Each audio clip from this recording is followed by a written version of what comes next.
Hello प्यारे बच्चों, मैं हूं शशिकांत और आज हम लेकर आए हैं करंट इलेक्ट्रिसिटी पर अपना लेक्चर नंबर 4, जहां पर हम दो टॉपिक पर बात करेंगे, mainly electrical power and heating effect of current. तो बच्चों, हम अपने पहले टॉपिक से शुरुआत करते हैं जो कि है इलेक्ट्रिकल पावर।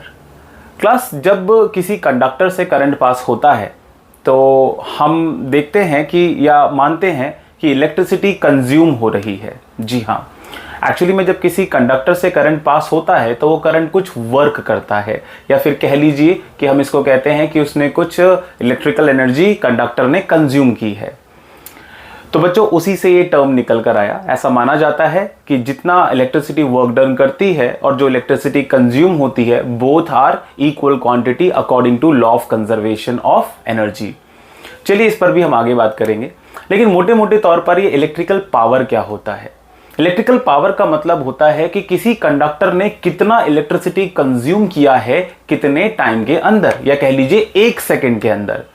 जब हम इसमें टाइम का एक पैरामीटर लगा देते हैं कि इतने टाइम में कितना इलेक्ट्रिसिटी कंज्यूम हुआ है, तो एक फिजिकल क्वांटिटी निकल कर आती है जिसे हम इलेक्ट्रिकल पावर कहते हैं।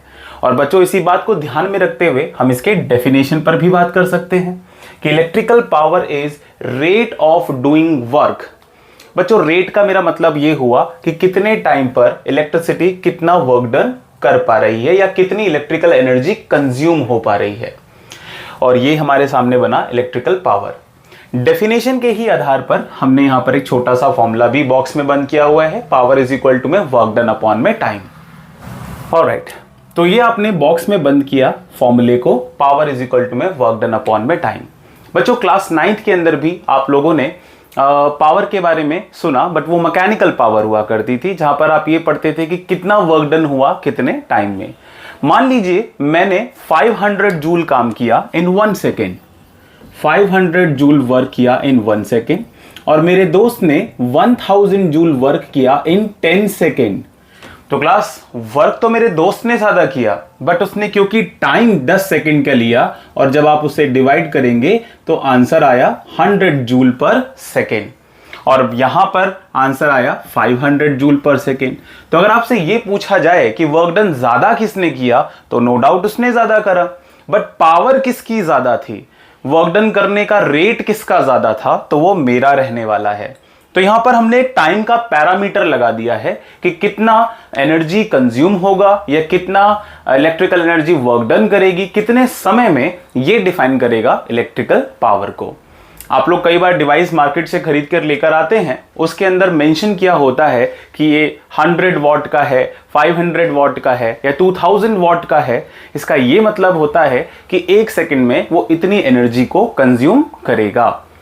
चलिए, इन बातों को थोड़ा सा साइडलाइन करते हैं और कुछ आगे की बात पर भी बात करते हैं। जैसे कि यहां पर हमने नेक्स्ट 1 वॉट को डिफाइन करने की कोशिश की है। बच्चों, पावर 1 वॉट तभी होगा जब 1 जूल वर्क डन होगा 1 सेकेंड में। बस इसी मोटे मोटे बात को हम लिखने की कोशिश करेंगे। The power of 1 what is a rate of working of 1 joule पर सेकेंड। मतलब 1 जूल वर्क किया जा रहा है 1 सेकेंड में, इसको आप 1 वॉट से डिफाइन करेंगे। आगे हम बात करते हैं कि पावर की यूनिट बच्चों, ऐसा यूनिट वॉट होती है। वैसे आपने अभी भी देखा कि वर्क को नापा जाता है जूल में, टाइम को नापा जाता है सेकेंड में, बट जूल पर सेकेंड को ही हम आज के बाद वॉट कहना शुरू करेंगे। बट क्योंकि आप देख रहे हो कि इलेक्ट्रिसिटी 1 सेकंड में कितना वर्क डन कर रही है, ये पैरामीटर 1 सेकंड पर काम कर रहा है। और बच्चों, सेकंड के हिसाब से कैलकुलेशन करना एक छोटी क्वांटिटी को रिप्रेजेंट भी करता है। तो मैं आपको बता दूं कि वॉट एक छोटी यूनिट है पावर की, बट अगर हमें आगे चलकर पैसों का लेन देन करना है, कमर्शियलाइज करना है, तो हम लोग इसे पर सेकंड के हिसाब से तो नहीं नाप पाएंगे कि आपने पूरे मंथ में इतने सेकंड इलेक्ट्रिसिटी को कंज्यूम किया और इतने जूल इलेक्ट्रिसिटी को आपने कंज्यूम किया और इसके इतना अमाउंट आपको पे करना है। तो इसको कमर्शियलाइज करने के लिए हमने यूनिट को थोड़ा बड़ा करा और वॉट को आज के बाद हम किसी भी कमर्शियल पर्पस के लिए किलोवाट में नापेंगे। इस पर कुछ न्यूमेरिकल्स भी बनते हैं जो अभी हम लेक्चर के आगे समझने की कोशिश करेंगे। फिलहाल तो आप इस छोटे से रिलेशन पर ध्यान दें कि 1 किलोवाट का मतलब हुआ 1000 वॉट। यहाँ पे के रिप्रेजेंट्स किलो और बच्चों किलोवाट आपको कभी भी मिलता है तो के हटाकर आप 1000 लगा देते हैं। तो छोटा सा रिलेशन याद रखिएगा। आगे चलकर कुछ ऐसे न्यूमेरिकल्स आएंगे जहां पर आपको वॉट को किलोवाट में बदलकर ही न्यूमेरिकल में आगे बढ़ना होगा। तो याद रखिएगा, आप वॉट की जगह पर किलोवाट लिख तो सकते हैं, बट आपको गिवन क्वांटिटी को 1000 से डिवाइड करना होगा। तो इस रिलेशन को भी हमने बॉक्स में बंद कर लिया और इन सारी बातों को हमने कंज्यूम करा और एक और डेफिनेशन हमने पावर की बनाने की कोशिश करी कि 1 वॉट को आप कैसे डिफाइन करेंगे। तो बच्चों यहां साइड में एक डेफिनेशन और है, when electrical appliance consume electrical energy at the rate of 1 joule पर सेकेंड। अगर कोई अप्लायंस इलेक्ट्रिकल एनर्जी को 1 सेकेंड में 1 जूल एनर्जी को कंज्यूम करता है तो आप कहेंगे कि उस अप्लायंस की पावर 1 वॉट है। तो जी ये छोटी छोटी डेफिनेशंस है। डेफिनेशन से ज्यादा आपको उसके कंसेप्चुअल मतलब का समझ में आना चाहिए, आपको उसका फील आना चाहिए। तो आप इस डेफिनेशन, फॉर्मूला और यूनिट को नोट डाउन कीजिए, क्योंकि इसके बाद हम पावर के अलग अलग फॉर्मूला पर बात करने वाले हैं। ओके बच्चों, तो अभी अभी आपने पावर का डेफिनेशन देखा, फॉर्मूला देखा। अब हम पावर के कुछ और रिलेशन पर बात करने जा रहे हैं। बच्चों पावर का फॉर्मूला वर्क डन अपॉन में टाइम। इस इलेक्ट्रिकल पावर को अगर हम वोल्टेज, करंट या रेजिस्टेंस के टर्म में लिखना चाहें तो कैसे लिख सकते हैं। तो आपको याद होगा अपने पहले ही लेक्चर में हमने पोटेंशियल डिफरेंस को डिफाइन किया था कुछ इस तरह से कि work done by battery to move a unit charge from one point to another. और इस डेफिनेशन से एक फॉर्मूला निकल कर आया था कि potential difference is equal to में वर्क डन अपॉन में चार्ज। तो बच्चों ऐसे में आप यहां पे वर्क डन का रिलेशन निकाल सकते हैं वोल्टेज और चार्ज की टर्म में। इस रिलेशन को मैंने अपने वोल्टेज की डेफिनेशन से निकाला और उठाकर इस फॉर्मूले में पुट कर दिया। तो यहां मैं मेंशन कर देता हूं from equation number 1। Equation number 1 से आपने जब इस वैल्यू को पुट किया तो W इज इक्वल टू में V into q by t. T यहां पर बच्चों हमारा टाइम है, Q चार्ज है और V है पोटेंशियल डिफरेंस। अब अगर आपको याद हो तो चैप्टर के शुरुआत में आपने करंट का डेफिनेशन भी कुछ चार्ज और टाइम के टर्म में कुछ ये पढ़ा कि I इज इक्वल टू में Q बाय टी, यानी कि rate of flow of charge is called current. तो आपके पास ये करंट का भी डेफिनेशन था, मेरा मतलब है एक रिलेशन था। तो करंट के इस रिलेशन को भी हम यहां इस्तेमाल करने की कोशिश करेंगे। आप इस फॉर्मूले में देख पा रहे होंगे कि Q और T दोनों ही आपको नजर आ रहे हैं एंड Q बाई टी क्योंकि I के बराबर होता है तो आप लिख सकते हैं P इज इक्वल टू में, यानी कि electrical power is equal to में V इंटू आई। बच्चों बॉक्स में बंद ये फॉर्मूला 80 to 90% न्यूमेरिकल में सीधे सीधे इस्तेमाल होगा जब पावर के न्यूमेरिकल हम करने लगेंगे। बट क्या यही रिलेशन है इलेक्ट्रिकल पावर का? देखिए क्योंकि आप लोग ओम्स लॉ भी जानते हैं तो आप इस फॉर्मूला से 2 फॉर्मूला और बना सकते हैं। चलिए मैं आपकी मदद करता हूं। आप लोगों ने सीखा हुआ है कि हमें ओम्स ने सिखाया एक रिलेशन, ओम्स लॉ, कि V is equal to I into R। और बच्चों ओम्स लॉ का इस्तेमाल आप ऐसे भी तो कर सकते हैं कि I इज इक्वल टू में V बाय R। ये दोनों ही अपनी अपनी जगह पे सही हैं, ये दोनों ही ओम्स लॉ से ड्राइव्ड हैं। तो मैं एक काम करूंगा कि मैं इस पावर के ओरिजिनल फॉर्मूला में एक बार V की वैल्यू IR पुट करूंगा और एक बार V को अनटच रखेंगे और I का वैल्यू V बाय R रखेंगे। ऐसा करने से आपको पावर के 2 नए और फॉर्मूला दिखने लगेंगे। एग्जाम्पल के तौर पर जब हमने V की वैल्यू को पुट किया I इंटू R तो पावर का रिलेशन आपको कुछ ऐसा दिखने लगेगा बच्चों, I इंटू R इंटू में I, दोनों I मल्टीप्लाई कीजिए, फॉर्मूला ड्राइव होकर आया आपके पास I square into R equals to power. तो बच्चों ये हो गया आपके पास पावर का दूसरा फॉर्मूला या दूसरा रिलेशन, जो कि पावर का रिलेशन है या पावर का फॉर्मूला है in term of I and in term of R। चलिए यहां पर नेक्स्ट बात करते हैं तीसरे फॉर्मूला। तीसरे फॉर्मूला में मैं V को नहीं I की वैल्यू को सब्स्टिट्यूट करना चाहूंगा। यहां पर मैंने power equals to V into I की जगह पर मेंशन किया V बाय R। यहां पे I का वैल्यू हमने पुट किया, इस जगह पर वैल्यू पुट करोगे तो ऐसा नजर आएगा। दोनों V एक दूसरे से मल्टीप्लाई होंगे, बन जाएगा V स्क्वायर बाय R। ये बन गया पावर का आपके पास तीसरा फॉर्मूला। सवाल ये उठता है कि क्या हमें तीनों फॉर्मूले का डेरिवेशन करने की जरूरत है? बच्चों आप साइंस के स्टूडेंट हैं, अगर आपको लॉजिक याद रहे तो वेल एंड गुड है, लेकिन बोर्ड एग्जाम्स में हमने कभी इस रिलेशन को ड्राइव कराते हुए नहीं देखा, इस तरह के क्वेश्चंस नहीं देखे। हाँ, न्यूमेरिकल जरूर आते हैं जहां पर अगर आप इन फॉर्मूलाज को याद कर लें तो आप सीधे सीधे वैल्यूज को पुट कर कर अपने आंसर तक पहुंच सकते हैं। तो मेरा सजेशन आपको यह है कि आप एटलीस्ट इन बॉक्स में बंद फॉर्मूलाज को मेमोराइज करेंगे। इस पर आपको कंसेप्चुअल क्वेश्चन भी मिलते हैं और न्यूमेरिकल भी इन फॉर्मूला से आसानी से सॉल्व हो जाते हैं। तो पावर के सभी न्यूमेरिकल में अगर आपको मान लीजिए किसी क्वेश्चन में पोटेंशियल डिफरेंस और करंट का वैल्यू देकर पावर पूछे तो आप फॉर्मूला नंबर 1 अप्लाई कीजिए। अगर आपको किसी क्वेश्चन में पोटेंशियल डिफरेंस और रेजिस्टेंस गिवन हो और अब आपसे पावर पूछे तो आप फॉर्मूला नंबर 3 अप्लाई कीजिए। और इसी तरह से फॉर्मूला नंबर 2 का भी यूज किया जा सकता है। बच्चों इसमें सिर्फ न्यूमेरिकल ही नहीं, कुछ कंसेप्चुअल क्वेश्चन भी बनते हैं। जैसे एक क्वेश्चन अभी ये वीडियो शूट करते हुए अचानक से मेरे दिमाग में आया कि एक एग्जाम में मैंने क्वेश्चन देखा कि 500 वॉट का एक इलेक्ट्रिकल अप्लायंस और एक 100 वॉट का इलेक्ट्रिकल अप्लायंस में से किसका रेजिस्टेंस ज्यादा होगा। आपको दो पावर गिवन है, 500 वॉट, दूसरी पावर आपको गिवन है 100 वॉट। एक थोड़ा कंसेप्चुअल प्रॉब्लम है। देखिए हमारे इंडिया में जितने भी अप्लायंसेस बनाए जाते हैं वो सब डिजाइंड होते हैं 220 वोल्ट सप्लाई लाइन के लिए। तो जाहिर सी बात है अगर मुझे यहाँ पे वोल्टेज पोटेंशियल डिफरेंस गिवन नहीं है तो मैं मान लूंगा कि वो 220 वोल्ट सप्लाई लाइन की ही बात कर रहे हैं, मतलब पोटेंशियल को मुझे कांस्टेंट कंसीडर करना पड़ेगा। बच्चों अगर मैं पोटेंशियल को कांस्टेंट कंसीडर कर लूं तो पावर और रेजिस्टेंस का रिलेशन इनवर्सली प्रोपोर्शन है।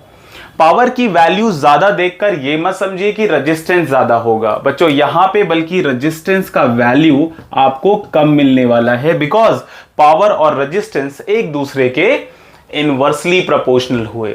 करेक्ट है। एंड दूसरे वाले केस के अंदर अगर हम बात करें, क्योंकि उसकी पावर कम है तो बच्चों समझ जाना चाहिए आपको कि इसके अंदर रेजिस्टेंस का वैल्यू ज्यादा होने वाला है।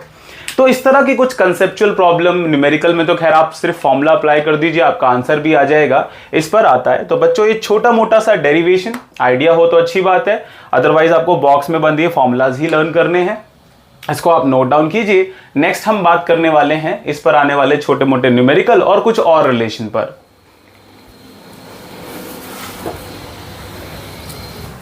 ओके बच्चों, तो अब हम शुरू करते हैं पावर पर बेस्ड कुछ छोटे मोटे न्यूमेरिकल्स पर बात। तो क्लास आपकी एनसीईआरटी का ही ये क्वेश्चन है। यहां पर हमने क्वेश्चन मेंशन किया हुआ है कि इलेक्ट्रिकल बल्ब जिस पे रेट किया गया है 220 वोल्ट एंड 100 वॉट। नेक्स्ट आपसे बोला गया है कि when it is operated on 110 volt the power consumed will be।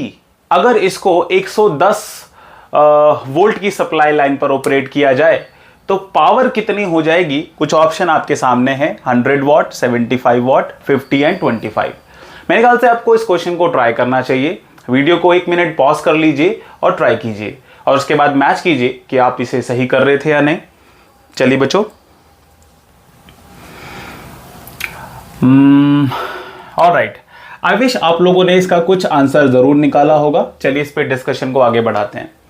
आप लोगों ने देखा कि आपको गिवन है यहां पर वोल्टेज पोटेंशियल डिफरेंस 220 वोल्ट, आपको गिवन है यहां पर पावर का वैल्यू 100 वॉट। पावर वोल्टेज बच्चों एक चीज है जो इलेक्ट्रिकल सर्किट में वेरी नहीं करती है करंट या वोल्टेज से, और वो है रेजिस्टेंस। तो मैं आपको ये एडवाइस करूंगा कि आपको इस तीसरी फिजिकल क्वांटिटी को निकाल लेना चाहिए, क्योंकि इसी की मदद से हम इसके दूसरे पार्ट को सॉल्व कर पाएंगे। आप मुझे बताइए पावर वोल्टेज और रेजिस्टेंस के बीच में क्या रिलेशन आपने पढ़ा। तो अभी आपने एक तीसरा फॉर्मूला देखा था, पावर इज इक्वल टू में V स्क्वायर बाय R। अब अगर हम V की वैल्यू यहां पे पुट कर दें 220 इंटू 220 डिवाइडेड बाय R, जो कि हमें कैलकुलेट करना है, और बात करें पावर की तो पावर का वैल्यू आपको गिवन था 100 वॉट। चलिए जी 100 वॉट, यहां पर मैं इसको क्रॉस मल्टीप्लाई कर लेता हूं और R को 100 की जगह पर और 100 को R की जगह पर ले आता हूं। देन 220 इंटू 220 डिवाइडेड बाय 100, 0 से 0 कैंसिल। आपके पास जो आंसर निकल कर आया वो निकल कर आया 22 इंटू 22। मैं इसे मल्टीप्लाई नहीं कर रहा हूं क्योंकि आगे चलकर ये सिंप्लीफाई हो जाएगा। लेकिन हमसे क्वेश्चन में रेजिस्टेंस थोड़ी पूछा था, हमसे तो पूछा था कि पावर कितना कंज्यूम होगा। तो जी हाँ, पावर कंज्यूम करने के लिए हम इसी फॉर्मूला को एक बार फिर से अप्लाई करेंगे। मैं इस बार इसको P डैश बोल देता हूं, क्योंकि वोल्टेज को बदल दिया गया है तो V डैश बोल देता हूं। लेकिन बच्चों, आप सभी बच्चे ये बात समझते हैं कि वोल्टेज बदलेगा, करंट बदलेगा, पावर भी बदलेगा, बट रेजिस्टेंस तो एक कांस्टेंट क्वांटिटी होता है जो मटेरियल की डायमेंशन बदलने से बदलता है। वोल्टेज और करंट के बदलने से इस पर कोई फर्क नहीं पड़ता है। तो बच्चों, रेजिस्टेंस का वैल्यू आपके पास ऑलरेडी है, तो चलिए इस रेजिस्टेंस की वैल्यू को हम यहां पे पुट करते हैं। 22 इंटू 22 मैंने पुट कर दिया। वोल्ट यानी कि वोल्टेज आपको गिवन थी शायद 110 वोल्ट। 110 इंटू 110, क्योंकि स्क्वायर है तो मैंने 2 बार मल्टीप्लाई कर दिया। और जो पावर कंज्यूम होगी यानी कि जो नई पावर है वो आपको कैलकुलेट करना है। इसको कैंसिल आउट करने की कोशिश करते हैं। 11 की टेबल से हम इसे करेंगे। यहां पर आया 2, यहां पर भी इसको कर दिया 2। इसको फर्दर काटेंगे तो आ जाएगा 5 इंटू 5। आपके पास आंसर आया 25 वॉट। तो 25 वॉट यानी कि ऑप्शन डी यहां पर आपके पास करेक्ट ऑप्शन है। तो बच्चों, पावर पर बेस ये इसी तरह के सिंपल से न्यूमेरिकल्स आते हैं जहां पर आपको सिर्फ फॉर्मूलास पुट करना है और आंसर अपने आप निकलकर सामने आएगा। लेकिन फिर भी मेरी आपको एडवाइस है कि 5-7 क्वेश्चंस आपको पावर के करने चाहिए, ताकि आप ब्रश अप हो सके इसके अंदर और फटाफट अपने आंसर तक पहुंच पाए। इसको बच्चों नोट डाउन कर लीजिए, बड़ा सिंपल सा ही क्वेश्चन है। नेक्स्ट हम आगे बात करते हैं कमर्शियल यूनिट ऑफ एनर्जी पर। ओके बच्चों, तो नेक्स्ट हम बात करने जा रहे हैं कमर्शियल यूनिट ऑफ एनर्जी पर। लेकिन उससे पहले हम एक बार फिर से पावर पर ही बात करेंगे। बच्चों, आपने स्टार्टिंग में ही समझा कि इलेक्ट्रिकल पावर होता है work done by electrical energy divided by time taken. Sorry class. ऐसे में आप देखिए कि कंजर्वेशन ऑफ एनर्जी हमें सिखाता है कि work done by current equals to electrical energy consume. मतलब एक किसी अप्लायंस में इलेक्ट्रिसिटी जो वर्क डन करती है, या हम कहें कि इलेक्ट्रिसिटी कितनी कंज्यूम हो रही है, वो एक ही बात है, क्योंकि वर्क तभी होता है जब एनर्जी कंज्यूम होती है। तो बच्चों, अगर ये बात सही है तो हम इस work done by electrical energy की जगह पर मेंशन कर सकते हैं इलेक्ट्रिकल एनर्जी कंज्यूम्ड।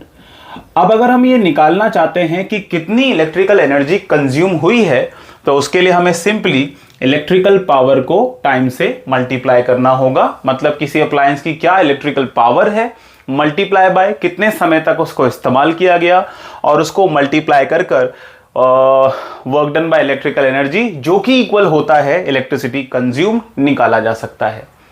लेकिन आप, मैं और सभी जानते हैं कि इलेक्ट्रिकल पावर के यूनिट के बारे में, इसका एक यूनिट जिसके बारे में आपने पढ़ा वॉट होता है। वॉट को अगर आप और स्प्लिट करें तो जूल पर सेकंड होता है। अगर वॉट जूल पर सेकंड होता है तो आपको टाइम भी सेकंड में कंसिडर करना पड़ेगा। और बच्चों, अगर आपने टाइम को सेकंड में कंसिडर करते हुए इलेक्ट्रिकल एनर्जी को निकाला तो हम इसको कमर्शलाइज नहीं कर पाएंगे, ये हमारे लिए बड़ा मुश्किल हो जाएगा। तो इसको कमर्शलाइज करने के लिए इस छोटी यूनिट को हमने बड़ा बनाया। हमने इस इलेक्ट्रिकल पावर जो कि वॉट है उसको कैलकुलेट करना चालू किया किलोवाट में, और टाइम को सेकंड में नहीं बल्कि कैलकुलेट करना शुरू करा आर में। तो बच्चों, यहां से हमें मिला इलेक्ट्रिकल एनर्जी का एक नया यूनिट, जिसके बेसिस पर हम ट्रेडिंग कर पाएंगे, कमर्शियलाइज कर पाएंगे। और दैट्स व्हाई इलेक्ट्रिकल एनर्जी के इस यूनिट को, या एनर्जी के इस यूनिट को, कमर्शियल यूनिट ऑफ एनर्जी भी कहा जाता है। बच्चों, ये है यूनिट ऑफ एनर्जी, लेकिन ये कमर्शियल यूनिट ऑफ एनर्जी है। इसके बेसिस पर हम ट्रेडिंग करते हैं। जी हाँ, मतलब आपको इस वॉट को किलोवाट में कन्वर्ट करना होगा। वो करने के लिए आप इस वॉट को 1000 से डिवाइड करेंगे। टाइम आपको मोस्टली आर में गिवन होगा, नहीं भी गिवन हुआ तो सेकंड को आर में या मिनट को आर में कन्वर्ट करना बहुत इजी ट्रिक होता है। क्वेश्चन में हम उसे करने की कोशिश भी करेंगे। बस आप इतनी बात याद रखिएगा कि अगर आपको किसी भी क्वेश्चन में इलेक्ट्रिक एनर्जी कंज्यूम्ड कैलकुलेट करना है तो उसके लिए आपको फॉर्मूला ध्यान रखना होगा, पावर इनटू में टाइम। ना सिर्फ फॉर्मूला याद रखना पड़ेगा बल्कि इस फॉर्मूला में पावर आप किलोवाट में पुट करेंगे, जबकि टाइम को आपको आर में पुट कर ही कैलकुलेशन आगे बढ़ाना होगा। तो बच्चों, ये है कमर्शियल यूनिट ऑफ एनर्जी। इस पर मैं आपको एक छोटा सा रिलेशन और भी समझा सकता हूं। जैसे आपसे कभी कभी पूछा जाता है relation between SI unit and SI unit and commercial unit. तो क्लास ये शायद आप लोगों ने क्लास 9th में भी एक बार जरूर सुना होगा, सीखा होगा। SI यूनिट ऑफ एनर्जी होता है जूल और कमर्शियल यूनिट ऑफ एनर्जी आपने पढ़ा kWh यानी कि किलोवाट आवर। चलिए इसको कन्वर्ट करने की कोशिश करते हैं। 1 किलोवाट आवर, आपने देखा होगा हमारे घर में इलेक्ट्रिसिटी के मीटर लगे हुए हैं जिसमें रीडिंग लगातार चलते चले जाता है। वो रीडिंग एक्चुअली में मेजरमेंट करता है कौन से यूनिट में, kWh यानी कि किलोवाट आवर में, जिसको आम या कॉमन लोग यूनिट के नाम से भी जानते हैं कि इतने यूनिट के इतने पैसे बने। वो यूनिट एक्चुअली में kWh को ही कहा जाता है। चलिए इसको थोड़ा डिकोड करते हैं। किलो का मतलब हुआ 1000, वॉट मतलब हुआ जूल पर सेकेंड, तो 1000 जूल पर सेकेंड। बच्चों आप सभी बच्चे जानते हैं कि पर सेकंड की बात हो रही है तो आर को भी सेकंड में कन्वर्ट करना पड़ेगा। आर को सेकंड में कन्वर्ट करने का तरीका है 60 × 60, क्योंकि इसमें 60 मिनट और 1 मिनट में 60 सेकंड होते हैं। तो 60 × 60 कर दें तो 1 आवर कन्वर्ट हो जाता है सेकंड्स के अंदर। बच्चों 60 × 60 मतलब हुआ 3600 इंटू में 1000। यहाँ पे एक सेकंड से सेकंड कैंसिल हो जाएगा और ये लीजिए आपके पास आ गया जूल। अब अगर आप इन सारी जीरो को मिला दें तो 36 के पीछे 5 जीरोज लग जाती हैं, यानी कि आसान से शब्दों में ये समझा जा सकता है कि 1 किलोवाट आवर के अंदर 36 लाख जूल होते हैं। 36 लाख जूल। अब इसको मोटे मोटे तौर पर समझो, हमारी गवर्नमेंट हमें 1 यूनिट इलेक्ट्रिसिटी का लगभग 5, 5.5, 6 रुपए चार्ज करती है कि अगर आप 1 यूनिट बिजली खर्च करोगे, कंज्यूम करोगे, तो आपको 5 रुपीज पे करना होगा। जरा सोचिए क्या होता अगर किसी कॉमन आदमी को यह बताया जाता कि अगर आप 36 लाख जूल एनर्जी खर्च करोगे तो आपको 5 रुपए पे करने होंगे। वो कभी इस कैलकुलेशन को समझ ना पाता। इसीलिए इस छोटी सी यूनिट को कमर्शियलाइज करने के लिए बड़ी यूनिट का सहारा लिया गया। पावर को किलोवाट में और टाइम को आवर में कन्वर्ट किया गया। खैर इन सारी बातों में ये बॉक्स में बंद रिलेशन भी एग्जाम में एक मार्क्स में कई बार पूछा गया है कि ऐसा यूनिट और कमर्शियल यूनिट के बीच में क्या रिलेशन होता है, तो आप इसे नोट डाउन कर सकते हैं। इसके बाद हम इस पर बेस कुछ न्यूमेरिकल ट्राई करते हैं। चलिए क्लास कुछ इस पर और कुछ क्वेश्चन करने की कोशिश करते हैं, कमर्शियल यूनिट पर या पावर पर बेस कुछ और न्यूमेरिकल जो आ सकते हैं। प्लीज देखिए मैंने रफली यहाँ पर कुछ उठाकर वैल्यूज को रख दिया है कि 2 लैंप है जो 40 वॉट पर ऑपरेट करते हैं 220 सप्लाई लाइन पर, और 2 फैन हैं जो 60 वॉट पर ऑपरेट करते हैं 220 सप्लाई लाइन पर। आपसे अगर ये बोला जाए कि बताइए कितना इलेक्ट्रिसिटी कंज्यूम होगा अगर इसे दिन के 4 घंटे चलाया जाता है, यानी कि टाइम आपको 4 आवर गिवन है। तो ऐसे में इस तरह के क्वेश्चन में आप करेंगे क्या, आप सबसे पहले अप्लायंसेस को काउंट कर लेंगे और टोटल पावर निकालने की कोशिश करेंगे। बच्चों ध्यान से देखिए 2 लैंप है 40 वॉट ईच में हम मेंशन कर देता हूं। अगर 2 लैंप 40 वॉट के हैं, सॉरी 1 लैंप 40 वॉट का है तो 2 लैंप का पावर आपके पास हो जाएगा कुछ 80 वॉट, यानी कि यहां से जो पावर निकल कर आएगा वो 80 वॉट निकल कर आएगा। ठीक है, नेक्स्ट हम बात करते हैं, आपके पास 2 फैन हैं और हर एक की पावर आपको गिवन है 60 वॉट। अगर मैं 60 वॉट के 2 फैन रन कर रहा हूं तो 60 + 60 120 वॉट टोटल पावर फैन से निकल कर आई। ऐसे में अगर मैं पूरे सर्किट की टोटल पावर निकालने की कोशिश करूं तो 80 वॉट आया लैंप से एंड 120 वॉट निकल कर आया हमारे पास फैन की मदद से। दोनों को मैं ऐड कर देता हूं, मेरे पास आंसर आया 200 वॉट। जी हां, बट मुझसे पूछा गया कि कितनी इलेक्ट्रिकल एनर्जी कंज्यूम हुई इस पूरे केस के अंदर। तो बच्चों याद रहे कि अगर आपको इलेक्ट्रिकल एनर्जी कैलकुलेट करने को पूछा जाए, आपसे अगर इलेक्ट्रिकल एनर्जी कैलकुलेट करने के लिए पूछा जाए तो फॉर्मूला आपको क्या लगाना है, पावर इनटू में टाइम। बट याद रहे इलेक्ट्रिकल एनर्जी आपको किलोवाट और आवर के हिसाब से निकालनी है, उसको आप जूल की टर्म में कैलकुलेट नहीं करेंगे।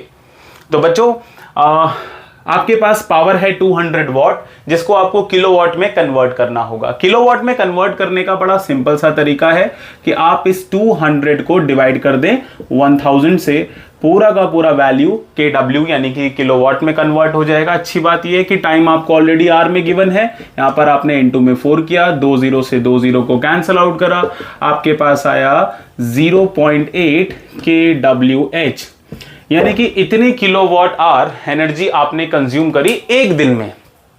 अगर मैं पूरे महीने का हिसाब लगवाऊं आपसे, तो आपने एक दिन में जो निकाला इसको इनटू में 30 कर दीजिए, आपके पूरे मंथ में कितनी एनर्जी कंज्यूम हुई ये कैलकुलेट हो जाएगा। अगर आपसे इलेक्ट्रिसिटी बिल की बात की गई तो एक kWh का कितना रेट है वो आपको क्वेश्चन में गिवन होगा, आप उसे मल्टीप्लाई कीजिए, आपको महीने का कॉस्ट भी मिल जाएगा। ये क्वेश्चन कुछ इसी तरह से पूछे जाते हैं बच्चों। इस तरह का एक सिमिलर सा क्वेश्चन आपकी एनसीईआरटी के बैक एक्सरसाइज में भी है, जिस पर अब हम बात करने जा रहे हैं। ओके बच्चों, पावर एनर्जी पर बेस्ड एक क्वेश्चन आपका और भी है जो आपके एनसीईआरटी के बैक एक्सरसाइज में है। अगर आप देखें तो ये लास्ट या सेकेंड लास्ट क्वेश्चन में आपको मिलेगा कि विच use more energy, 250 what TV जो 1 घंटे तक ऑपरेट होता है, या 1200 वॉट का टोस्टर जो 10 मिनट के लिए चलाया जाता है। तो चलिए कैलकुलेट करते हैं इसको फटाफट।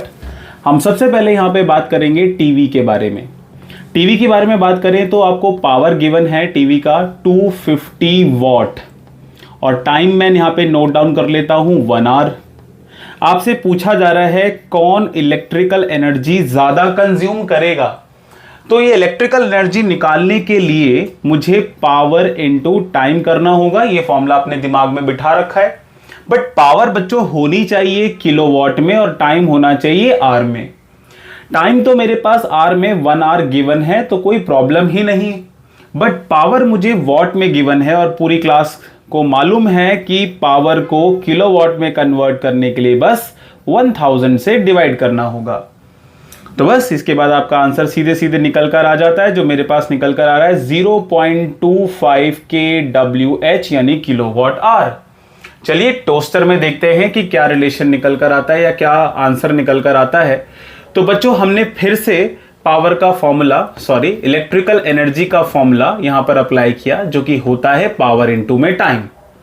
पावर का रिलेशन या पावर का वैल्यू आपको इस बार गिवन है 1200 वॉट, क्योंकि हम बात टोस्टर की कर रहे हैं, बट आप सभी जानते हैं कि पावर तो सर kW में होना चाहिए, क्योंकि आप इलेक्ट्रिकल एनर्जी निकाल रहे हैं, तो आपको उसी मूवमेंट पर इसको 1000 से डिवाइड करना होगा।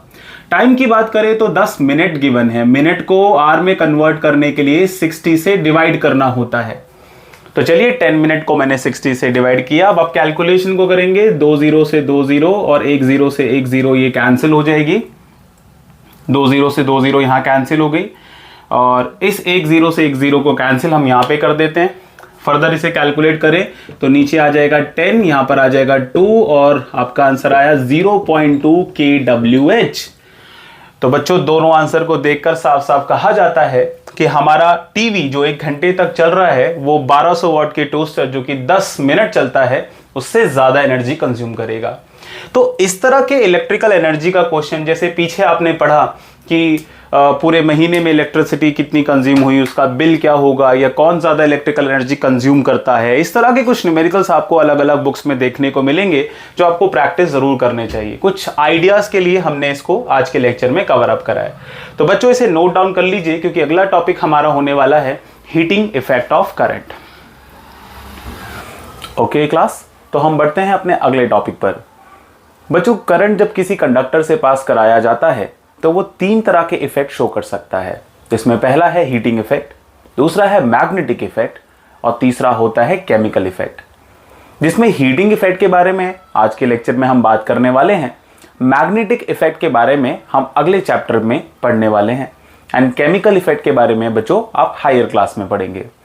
अगर हम बात करें हीटिंग इफेक्ट की, तो आपने देखा होगा कि जब आप किसी हीटिंग डिवाइस जैसे कि एक इलेक्ट्रिक हीटर में जब आप करंट पास कराते हैं तो वो रेड हॉट हो जाता है, बेहद गर्म हो जाता है, और एक्चुअली में वो हीटिंग इफेक्ट क्रिएट करता है करंट। क्यों करता है, कैसे करता है, चलिए इसके कॉज के बारे में समझने की कोशिश करते हैं। मान लीजिए ये आपके पास एक कंडक्टर है, जिस कंडक्टर में से बहुत सारे फ्री इलेक्ट्रॉन फ्लो होने वाले हैं। But because of high resistance, हमने रेजिस्टेंस के बारे में पढ़ा था कि कोई भी कंडक्टर एक प्रॉपर्टी ऑफर करता है जहां पे वो रजिस्ट करता है फ्लो ऑफ चार्ज के लिए। तो यहां पर हमारा तेज भागता हुआ इलेक्ट्रॉन रास्ते में मौजूद एटम्स या फिर रास्ते में मौजूद दूसरे आयन से टकराता है।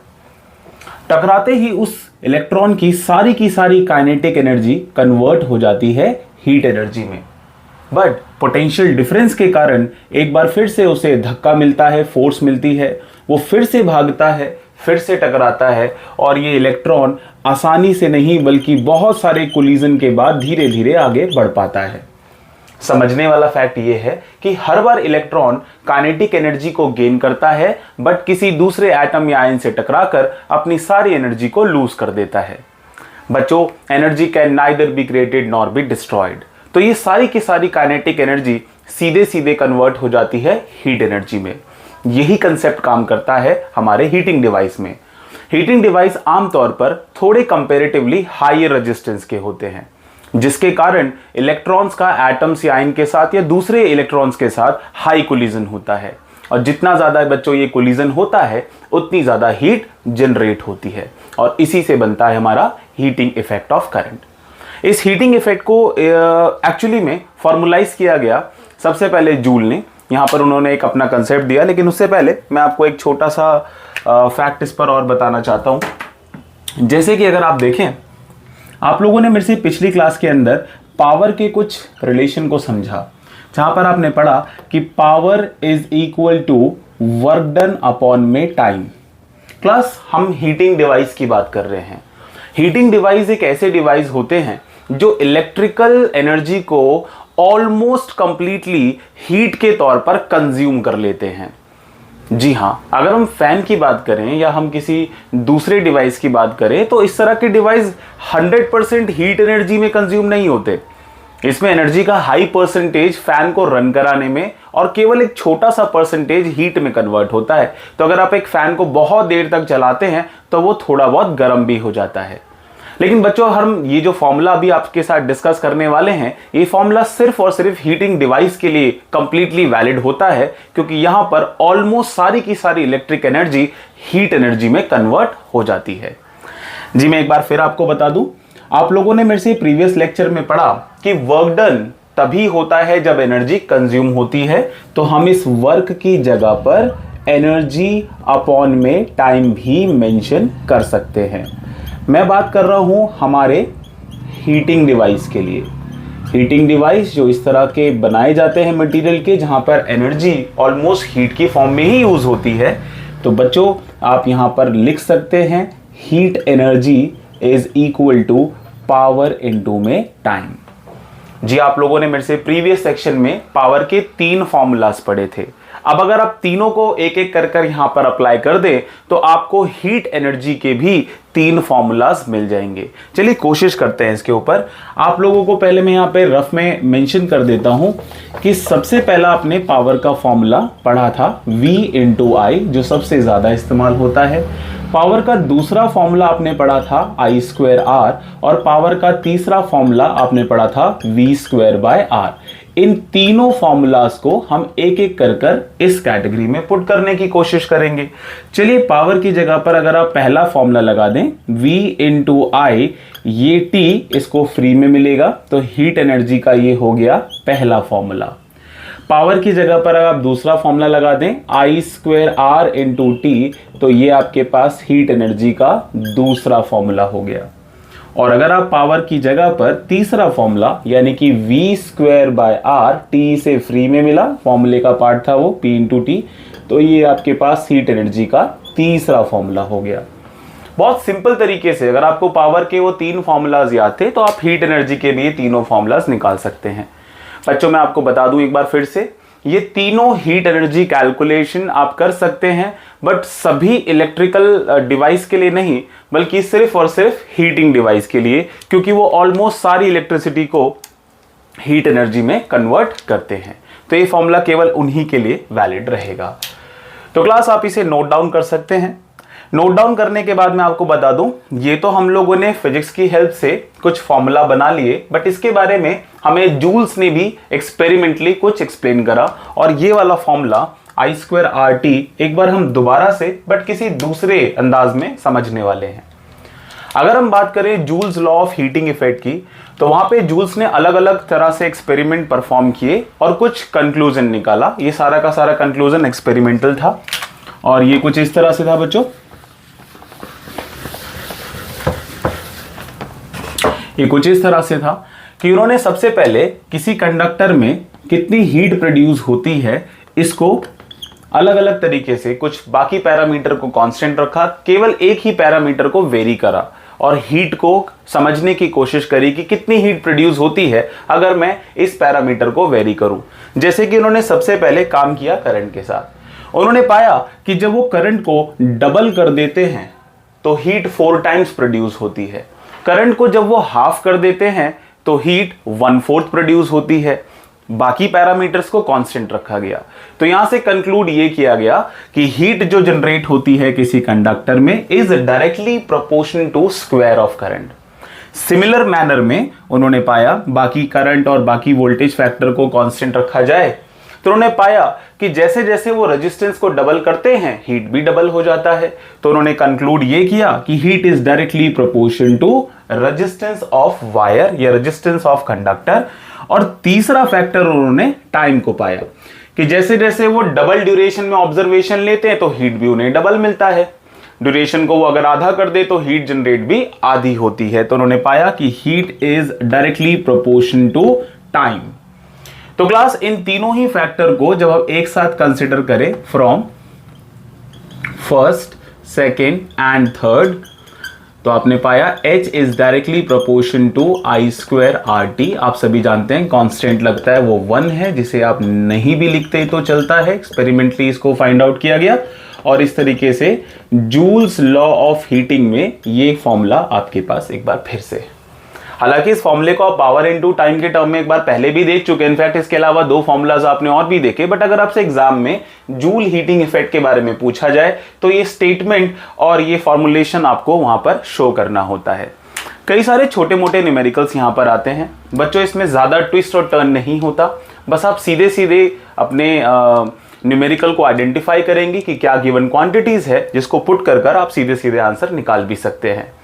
चलिए आप इसको फटाफट नोट डाउन कर लेंगे। इसके बाद हम एक छोटा सा क्वेश्चन मैंने आपके लिए साइड में लिखा हुआ है जिसको मैं आपके साथ अभी डिस्कस करने वाला हूं। उससे पहले आप फटाफट इसे नोट डाउन कीजिए बच्चों।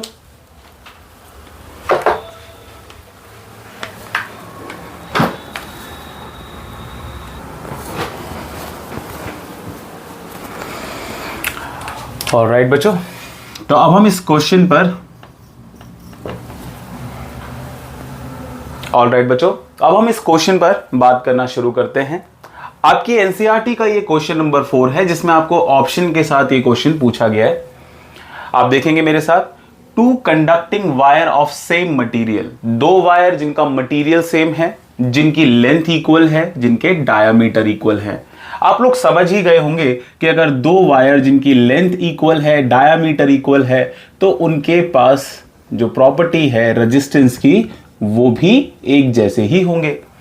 एक बार इनको कनेक्ट किया गया सीरीज में और एक बार इनको कनेक्ट किया गया पैरेलल में, और उसके बाद दोनों में ही हीट कुछ प्रोड्यूस हुआ। कितना हीट प्रोड्यूस हुआ ये इसका रेशो आप लोगों को कैलकुलेट कर कर बताना है। तो इस तरह के क्वेश्चन कैसे होने वाले हैं, तो सबसे पहले आप डायग्राम में देख सकते हैं कि मैंने दोनों वायर को सीरीज में कनेक्ट किया।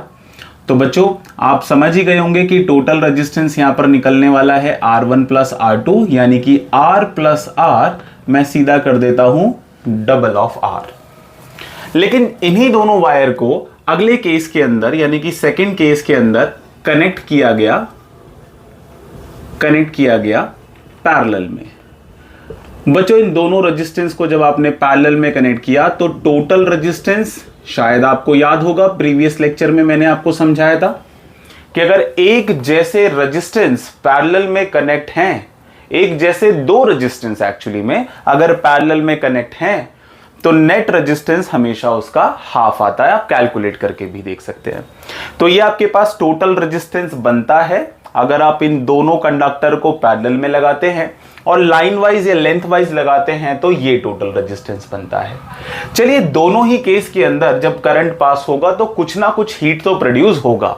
तो चलिए उस हीट को कैलकुलेट करते हैं। सबसे पहले हीट जब वो सीरीज में कनेक्ट था, एक फॉर्मूला मुझे याद आता है V²/R × T। हीट का ये तीसरा फॉर्मूला जो मैंने थोड़ी देर पहले आपको बोर्ड पे समझाया। अगर मैं इस फॉर्मूले का इस्तेमाल करूं तो वोल्टेज पोटेंशियल डिफरेंस दोनों के लिए सेम था। नेट वोल्टेज जो प्रोवाइड किया गया, नेट रेजिस्टेंस मेरे को यहां पुट करना होगा, टाइम ड्यूरेशन भी दोनों के लिए सेम था। तो चलिए मैं यहां पर इस RS की जगह पर वैल्यू पुट कर देता हूं जो कि होने वाला है, मैं यहां पे RS लिख देता हूं, टोटल रेजिस्टेंस इन सीरीज। तो वो हो गया आपके पास 2R, तो आप यहां पे मेंशन कर सकते हैं 2R। V² और T कॉमन टर्म था सीरीज के लिए भी और पैरेलल के लिए। तो सीरीज कनेक्शन में जो हीट प्रोड्यूस हुआ उसका ये एक्सप्रेशन मैंने निकालकर सेव कर लिया। ऐसा ही एक हीट का एक्सप्रेशन मैं पैरेलल के लिए भी कैलकुलेट कर लेता हूं। हीट प्रोड्यूस जब दोनों को पैरेलल में कनेक्ट किया गया, फॉर्मूला दोबारा से मैं सेम अप्लाई करूंगा, V²/R × में T। बच्चों R की जगह पे मुझे पैरेलल वर्ड यूज करना पड़ेगा क्योंकि दोनों रेजिस्टेंस को आपने पैरेलल कनेक्शन में रखा हुआ है। ऐसे में अगर आप ध्यान से देखें तो पैरेलल में तो हम लोगों ने कैलकुलेशन किया हुआ है और हमारा आंसर आया है R/2 × में T। इसको थोड़ा और सिंप्लीफाई कर ले तो 2 रेसिप्रोकल होकर ऊपर चला जाएगा, तो 2V²/R × में T, ये मेरे पास heat produce in parallel combination निकल कर आया, इक्वेशन नंबर 2। अब मैं अगर अपने सवाल की देखूं तो उसने मुझसे रेशो पूछा है सीरीज और पैरेलल कॉम्बिनेशन में हीट जो प्रोड्यूस होगा। तो मैं यहां मेंशन कर देता हूं heat produce in series combination by parallel combination. Series में अगर आप देखें तो एक्सप्रेशन क्या बना था बच्चों, V²/2R × में T, जबकि पैरेलल कॉम्बिनेशन का एक्सप्रेशन वहां देख सकते हैं आप, डबल ऑफ V²/R × में T। जी हां, अगर आप इसको आगे सॉल्व करें तो आप साफ साफ देख सकते हैं कि V² T और कैपिटल R कैंसल आउट हो जाएंगे। हर चीज कैंसल आउट होने के बाद ऊपर बचता है 1/2, नीचे बचता है 2 नीचे आ जाएगा 1/4, यानी कि 1:4 आपका फाइनल आंसर बनता है, यानी कि ऑप्शन सी। इसे कैसे कैलकुलेट करना है, छोटी सी ट्रिक्स और टैक्टिक्स आपने देखी। मैंने आपको बताया ही था कि हीट के जो न्यूमेरिकल्स होते हैं वो सीधे सीधे फॉर्मूले पुट कर सॉल्व हो जाते हैं, बट यहाँ थोड़ा सीरीज, पैरेलल या कुछ और कंसेप्चुअल चीजें भी ऐड ऑन की जाएगी जिससे आपका थिंकिंग प्रोसेस थोड़ा सा बढ़ जाता है। तो बच्चों इस तरह के न्यूमेरिकल 5 या 6 या 10 न्यूमेरिकल आपको करना चाहिए ताकि आप कंसेप्ट को और अच्छे से ब्रश अप कर पाएं। इसे आप नोट डाउन कीजिए। नेक्स्ट हम बात करने वाले हैं हीटिंग इफेक्ट ऑफ करंट के कुछ एप्लीकेशन पर।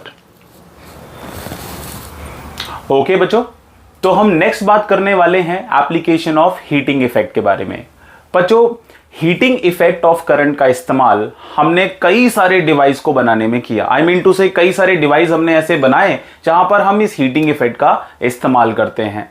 एग्जाम्पल के तौर पर हमारे घरों में यूज होने वाला oven, electrical toaster, electrical kettle और बच्चों इलेक्ट्रिक आयरन जिससे हम अपने कपड़ों को आयरन करते हैं।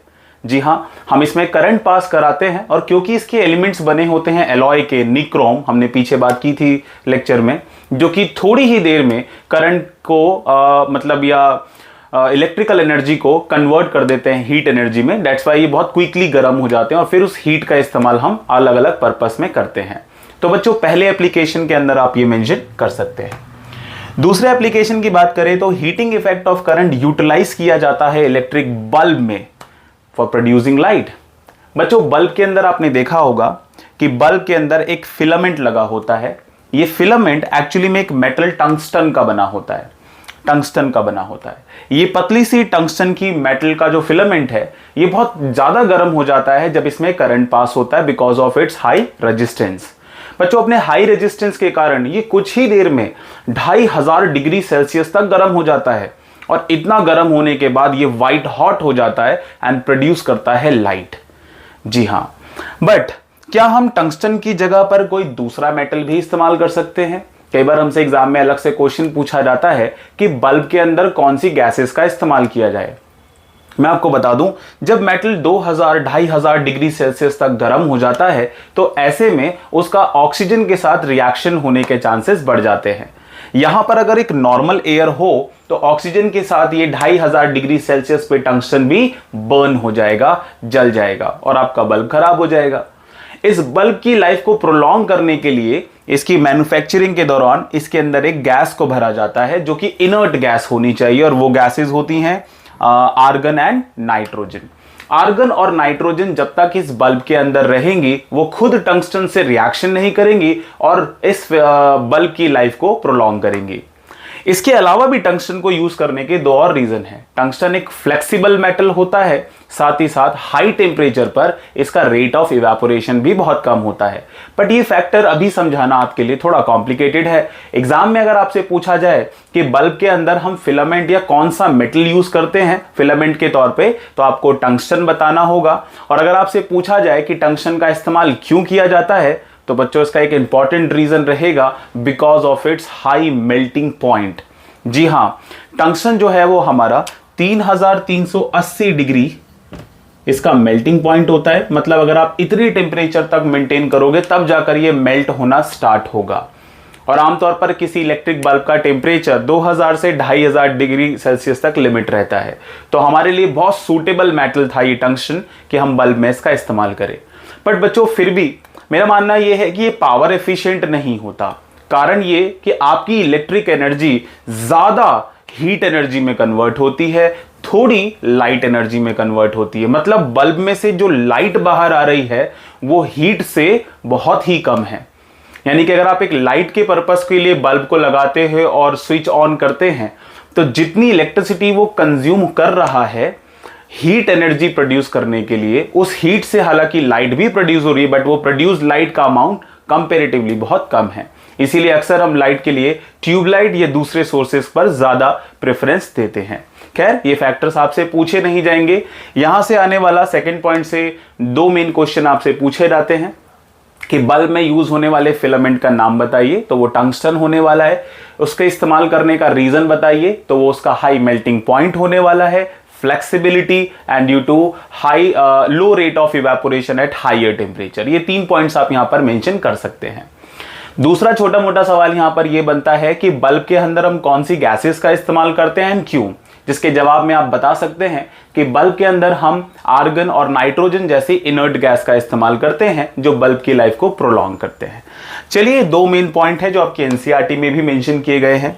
तीसरा पॉइंट मैंने यहां पे लिखा है फ्यूज वायर। अगला जो चैप्टर है वहां पर डोमेस्टिक इलेक्ट्रिकल वायरिंग करके एक टॉपिक आएगा मैग्नेटिक इफेक्ट में। वहां पर आपको फ्यूज वायर के बारे में एक बार फिर से समझाया जाएगा, बट इसका एक आइडिया मैं आपको यहां भी देने वाला हूं।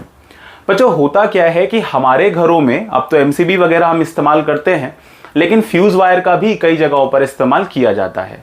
कई बार किसी भी वजह से अगर गवर्नमेंट की सप्लाई से हायर करंट हमारे घर में एंट्री करता है तो हमारे कई सारे डिवाइसेस जैसे फैन, एसी, टीवी, अगर ये हैवी करंट इनमें पास हुए तो ये सब के सब फूक जाएंगे, खराब हो जाएंगे।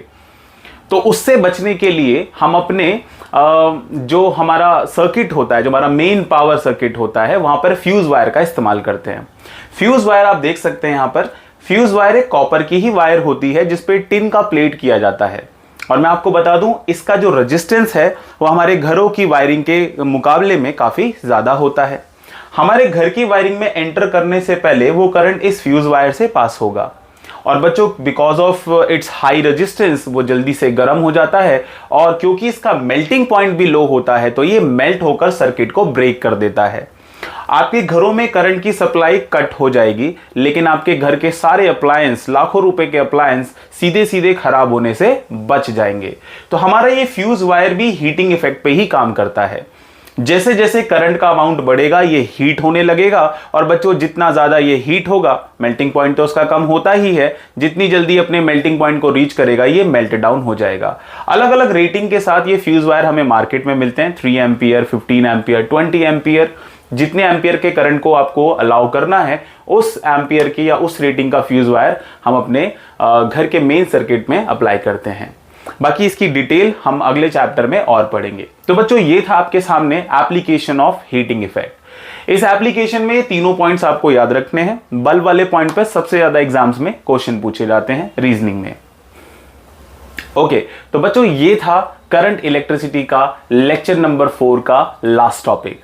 आई विश आपको पीछे के सारे लेक्चर समझ जरूर आए होंगे। मैंने कोशिश की है कि इस चैप्टर के सभी टॉपिक को मैं थॉरोली आपको समझा सकूं। अपने नेक्स्ट लेक्चर के अंदर मैं कुछ इंपॉर्टेंट एनसीईआरटी के और एग्जाम में अभी तक आने वाले न्यूमेरिकल को पिक करूंगा, क्योंकि इस चैप्टर में बच्चों की समस्या न्यूमेरिकल्स को लेकर भी बनी रहती है। हालांकि लेक्चर के बीच में हमने काफी न्यूमेरिकल्स कवर करे हैं, पर फिर भी जो छूट गए हैं वो मैं अपने अगले वीडियो में शूट कर आपके सामने रखूंगा बच्चों। बट हमने इसका सारा theoretical part, conceptual part cover up किया है। आई विश आपको ये सभी वीडियोस बहुत अच्छी लगी होंगी। अगर आपको ये वीडियो समझ आई, पसंद आई, तो प्लीज लाइक जरूर कीजिएगा और अपने दोस्तों के साथ शेयर जरूर कीजिएगा। थैंक यू सो मच बच्चों, आज के लिए इतना ही।